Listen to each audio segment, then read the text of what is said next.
अस्तु वा, दूसरे प्रकार से कह रहे हैं, पापी नाम ज्ञान प्रतिबंधार्थम आस्तिक दर्शनेषु अपि अंशतः श्रुति विरुद्धार्थ व्यवस्थापनम तेषु तेषु अंशेषु अप्रमाण्यम च। भगवान को पता है कि दर्शन तो खुलेआम दूंगा मैं, उपदेश तो ऐसा तो एक करके तो बुलाऊंगा नहीं। भाई कोई दर्शन बना रहे हैं, शास्त्र बना रहे हैं, उपदेश दे रहे हैं, एक एक करके तो सार्वजनिक उपदेश दिया जाएगा, सार्वजनिक से उपदेश दिया जाएगा ना। अब उसमें पापी भी होंगे, पुण्यात्मा भी होंगे। पापी को तो ज्ञान हो नहीं सकता, पापी को तो ज्ञान हो नहीं सकता क्योंकि उनका प्रारब्ध नहीं है। तो उनको नीचे ले जाने के लिए, पापियों को नीचे गिराने के लिए भगवान ने आस्तिक दर्शनों में भी जगह जगह पर नास्तिकता की बातें कह दी हैं, ताकि पापी भी ग्रंथ को पढ़ेंगे पतित हो जाएंगे, पापी को ज्ञान थोड़े होगा। इसलिए भगवान ने आस्तिक दर्शनों में भी कहीं कहीं नास्तिकता की बातें कह दी हैं। क्यों? नास्तिकों को ज्ञान न हो जाए और मुक्त न हो जाए, क्योंकि मेरा कर्म नहीं है ऐसा। इसलिए उनके ज्ञान के प्रतिबंधक के लिए, रोकने के लिए आस्तिक दर्शनों में भी, यानी कि सांख्य आदि आस्तिक दर्शनों में भी आंशिक रूप से श्रुति विरोध अर्थ का व्यवस्थापन किया गया है। क्योंकि देखिए, शास्त्र भी तो एक प्रकार का लोक ही है। जैसे भगवान लोक बनाते हैं तो लोक में सबको सुखी बनाते हैं क्या? सबको सुखी नहीं बनाते, कर्म के भेद से किसी को दुखी बनाते हैं, किसी को सुखी बनाते हैं। और इसी लोक में शास्त्र भी है, तो शास्त्र भी कैसे सबको सुखी कर देगा? जिसका जैसा कर्म होगा उसी शास्त्र को पढ़ करके कोई मुक्त हो जाएगा, कोई भगवत प्राप्ति कर लेगा, और उसी शास्त्र को पढ़ के कोई पतित हो जाएगा। इसलिए दोनों प्रकार की बातें कही है भगवान ने। जैसे जगत में दोनों प्रकार की बातें, सत्य असत्य, सुख दुख भरा है, ऐसे शास्त्रों में भी भर दिया है क्योंकि पापी लोग को दुख हो जाए इस कारण से।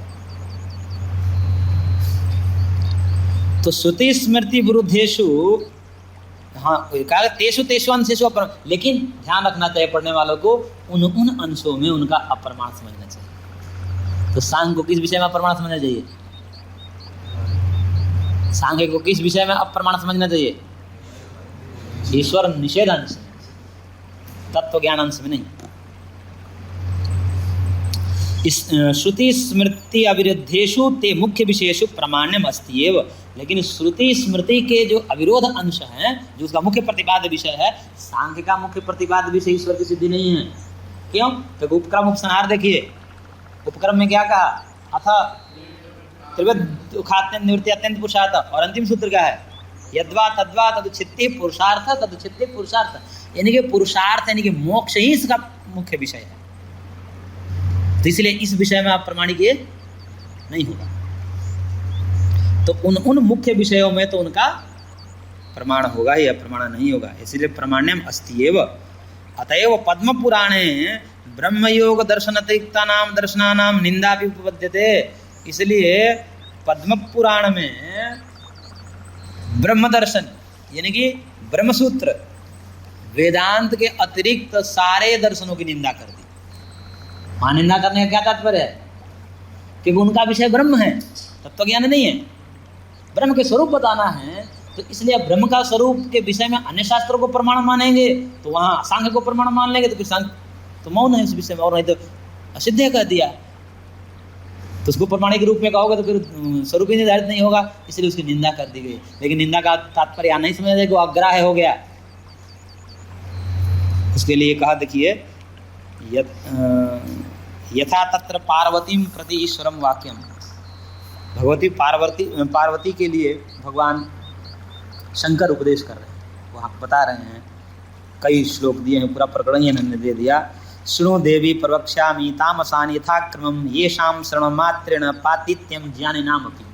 ऐसा कह दिया कि हे देवी, अब मैं तुमको ऐसे तामस ज्ञान बताऊंगा, तामसिक ज्ञान, क्योंकि इस लोक में सात्विक राजसिक तामसिक समस्त प्रकार का ज्ञान है, अब मेरे द्वारा कहे गए हैं। इसलिए यथाक्रम, अब क्रम से मैं तुम तामसानी प्रवक्ष्यामि कहूँगा, येषां श्रवण मात्रेण, जिसके सुनने मात्र से पातित्यम ज्ञानी नामपि, ज्ञानी भी पतित हो जाते हैं।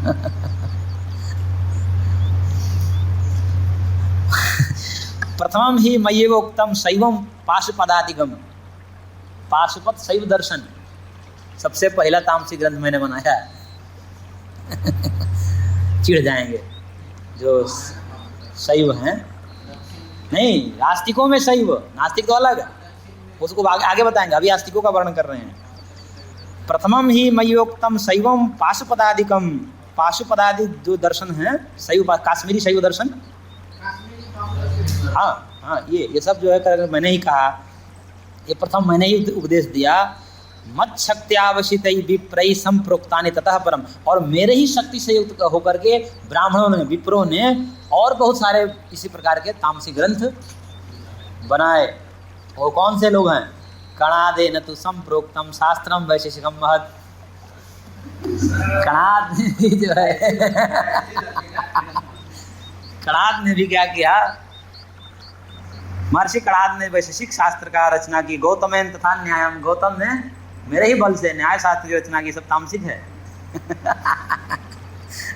किस अंश में है वो आपको समझा ही दिया, पहले भूमिका बता दिया, इसलिए पहले नहीं दिया, पहले देते तो आप लोग हो जाते। पहले बता दिया कि उन अंशों में विरोध अंश होने से ऐसा कह रहे हैं भगवान, श्रुति कुछ विरोध अंश है इस कारण तो कह रहे हैं। तो गौतम तथा न्यायम सांख्यम तो कपिलेन वही कपिल के द्वारा सांख्य शास्त्र का भी उपदेश मेरे ही शक्ति से उन्होंने किया। द्विजन्मना जैमिना पूर्वम वेदमथार्थतः निरीश्वरेण वादेन कृतम शास्त्र महत्तरम।